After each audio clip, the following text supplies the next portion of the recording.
ጤና ይስጥልን ክብራትና ክብራን የጊቤ ሚዲያ ተከታታዮች የሰዓቱን መረጃዎች ይዘንላችሁ ቀርበናል። ከመረጃዎቹ ጋር ነቢያት ሙላት አብራችሁ ቆያለሁ። በቅድሚያም አጫጭር መረጃዎችን ለሀገራዊ ምክክሩ ስኬታማነት የግሉ ዘርፍ ጉልህ ሚና ሊወጣ ይገባል ተባለ። የቱሪዝም ዘርፉን ትራንስፎርሜሽን ለማፍጠን የአቅም ግንባታ ስልጠና የተሰጠ መሆኑ ተገለጸ። በሌላ መረጃ በኤሌክትሪክ መሰረተ ልማት ስርቆት ከ239 ሚሊዮን ብር በላይ ኪሳራ ደረሰ። ከውጪ በምንመለከተው መረጃ ኢራን ከአሜሪካ ጋር የተደረሰውን ስምምነት አደጋ ላይ የወደቀ ነው አለች። የቡድን 7 መሪዎች በአሜሪካና በኢራን መካከል የተደረሰውን ስምምነት ታሪካዊ እድል ነው ሲሉ አወደሱ። በቅድሚያ ወደ ምንመለከተው መረጃ ስናልፍ ለሀገራዊ ምክክሩ ስኬታማነት የግሉ ዘርፍ ጉልህ ሚና ሊወጣ ይገባል ተባለ። ለሀገራዊ ምክክሩ ስኬታማነት የግሉ ዘርፍ የሚጠበቅበትን ጉልህ ሚና ሊወጣ ይገባል አለ የኢትዮጵያ ንግድና ዘርፍ ምክር ቤቱ ከኢትዮጵያ ሀገራዊ ምክክር ኮሚሽን ጋር በመተባበር በሀገራዊ የምክክር ሂደት የግሉ ዘርፍ ተሳትፎ በሚል ሀሳብ ያዘጋጀውን የባለድርሻ አካላት የውይይት መድረክ እያካሄደ ይገኛል። በመድረኩ ላይ የግሉ ዘርፍ በሰላምና መረጋጋት ሂደት ያለው ሚናና በንግድ ምክር ቤቶች የጋራ እርምጃዎችና ትብብር ላይ ውይይት እያደረገ ይገኛል።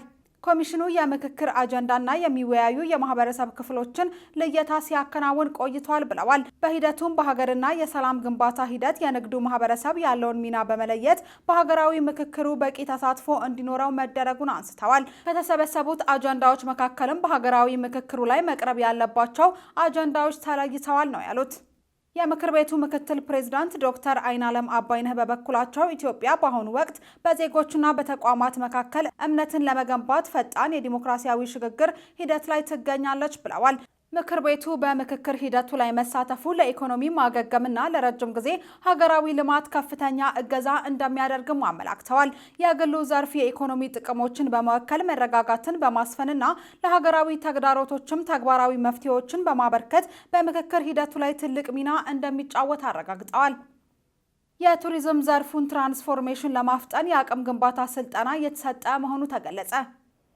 ከ17 ዓመታት በኋላ የተሻሻለውን አዲስ የቱሪዝም ፖሊሲ ወደ ተግባር ለማሸጋገር የቱሪዝም ሚኒስቴር ለቱር ኦፕሬተሮችና ለቱር ጋይዶች ለተከታታይ ቀናቶች የአቅም ግንባታ ስልጠና እየሰጠ መሆኑን ገልጿል። ለ3 ቀናት የሚቆየው ስልጠና በአዲስ የቱሪዝም ፖሊሲ፣ በአገልግሎት አሰጣጥ ጥራት፣ በሙያዊ ስነ ምግባርና በዘመናዊ የቱሪዝም ገበያ ፍላጎቶች ላይ ያተኮረ ሲሆን የዘርፉን ባለሙያዎች ከአዲስ የቱሪዝም የፖሊሲና የሕግ ማዕቀፍ ጋር ለማጣጣም ያለመ መሆኑንም ነው የተገለጸው። በኤሌክትሪክ መሰረተ ልማት ስርቆት ከ239 ሚሊዮን ብር በላይ ኪሳራ ደረሰ። በ2018 ዓ.ም ባለፉት 9 ወራት በኤሌክትሪክ መሰረተ ልማት ላይ በተፈጸሙ ስርቆቶች ሳቢያ ከ239 ሚሊዮን 420 ሺህ ብር በላይ ኪሳራ መድረሱን የኢትዮጵያ ኤሌክትሪክ አገልግሎት አስታውቋል። ይህም በሀገሪቱ የተለያዩ አካባቢዎች እየተፈጸመ ያለው የወንጀል ድርጊት አሳሳቢ ደረጃ ላይ መድረሱን የሚያመላክት ነው ተብሏል። ባለፉት 9 ወራት ብቻ በተለያዩ የሀገሪቱ ክፍሎች 329 መሰረተ ልማት ስርቆት ወንጀሎች የተፈጸሙ መሆኑን በአገልግሎቱ የሪጅኖች የሕግ አገልግሎት ድጋፍና አስተባባሪ ኃላፊ አቶ ወንደሰን ጌታቸው ለአዲስ ዘመን ጋዜጣ ገልጸዋል። አክለውም እነዚህ ወንጀሎች የኃይልና የትራንስፎርመር ስርቆትን ጨምሮ ለኮሪደር ልማት የተዘረጉ ኬብሎችን ያካተቱ ናቸው ብለዋል። በምንመለከተው ሌላ መረጃ ኢራን ከአሜሪካ ጋር የተደረሰውን ስምምነት አደጋ ላይ የወደቀ ነው አለች። ኢራን በእስራኤል የሊባኖስ ጥቃት ምክንያት ከባድ ምላሽ እንደምትሰጥ ያስጠነቀቀች ሲሆን ይህ ጥቃት ከአሜሪካ ጋር የተደረሰውን ስምምነት የሚፈትንና በዶናልድ ትራምፕና ቤንጃሚን ኔታንያሁ መካከል ያለውን ግንኙነት የሚያሻክር ሆኗል። 4 ሰዎችን ለህልፈት የዳረገውን የእስራኤል ጥቃት ተከትሎ የአሜሪካው ፕሬዝዳንት ዶናልድ ትራምፕ ጠቅላይ ሚኒስትር ኔታንያሁ የበለጠ ኃላፊነት እንዲሰማቸው በይፋ አሳስበዋል። የኢራን የውጭ ጉዳይ ሚኒስትር አባስ አራግቺ በበኩላቸው ከአሜሪካ ጋር የሚደረገው የመጨረሻው ስምምነት የማዕቀብ መነሳትን፣ የታገዱ የኢራን ንብረቶችን ማስለቀቅና የእስራኤል ጦር ከሊባኖስ መውጣትን ማካተት እንዳለበት ተናግረዋል።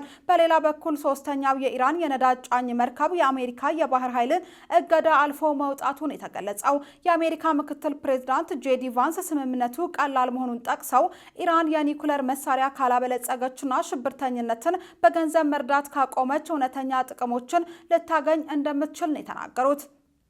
በተያያዘ ሌላ መረጃ የቡድን 7 መሪዎች በአሜሪካና በኢራን መካከል የተደረሰውን ስምምነት ታሪካዊ እድል ነው ሲሉ አወደሱ። የዓለማችን 7ቱ የበለጸጉ ሀገራት መሪዎች በአሜሪካና በኢራን መካከል የተደረሰውን ስምምነት በደስታ የተቀበሉት ሲሆን እርምጃው ኢራን የኒውክሌር መሳሪያ እንዳታገኝ ለመከላከል የሚያስችል ታሪካዊ ስኬትና መልካም ዕድል መሆኑንም ገልጸዋል። መሪዎቹ በጋራ በሰጡት መግለጫ ስምምነቱን እንደሚደግፉትና ለተግባራዊነቱም የበኩላቸውን አስተዋጽኦ ለማድረግ ዝግጁ መሆናቸውን አስታውቀዋል። ከዚሁ ጋር በተያያዘ በሆርሙዝ የባህር ሰርጥ በኩል የሚደረግ የንግድ መርከቦች እንቅስቃሴ ያለምንም ገደብ ወይም ክፍያ እንዲከናወንም ጥሪ አቅርበዋል። በመካከለኛው ምስራቅ ዘላቂ ሰላምና ደህንነትን ለማስፈን ስምምነቱን ተከትሎ ጠንካራና ሁሉን አቀፍ ዲፕሎማሲያዊ ቀጣይ ስምምነት እንዲደረግ እንደሚፈልጉም ነው የገለጹት። የሊባኖስን ሁኔታ በተመለከተም የጂ7 መሪዎች አስቸኳይና ጠንካራ የተኩስ አቁም እንዲደረግ ድጋፋቸውን የገለጹ ሲሆን የሊባኖስ መንግስት የሂዝቦላህ ታጣቂዎችን ትጥቅ ለማስፈታት የሚደረገውን ጥረት እንደሚደግፍም አስታውቋል። በሌላ በኩል በጋዛ ያለው ሰብአዊ ድጋፍና የመልሶ ግንባታ ስራዎችን ለማፍጠንም ቃል ገብተዋል። እንዲሁም አስፈላጊ የሆኑ የፖለቲካና የደህንነት እርምጃዎች በአስቸኳይ ተግባራዊ እንዲሆኑ የጠየቀ ሲሆን በዌስት ባንክ የሚታይ ግጭትና ጥቃት እንዲቆምም አሳስበዋል። ከጊቤ ሚዲያ የመራረጥንላችሁ መረጃዎች እነዚህ ነበሩ። ስለተከታተላችሁን ከልብ እናመሰግናለን። ጊቤ ሚዲያ ለተሻለ ነገ እንሰራለን።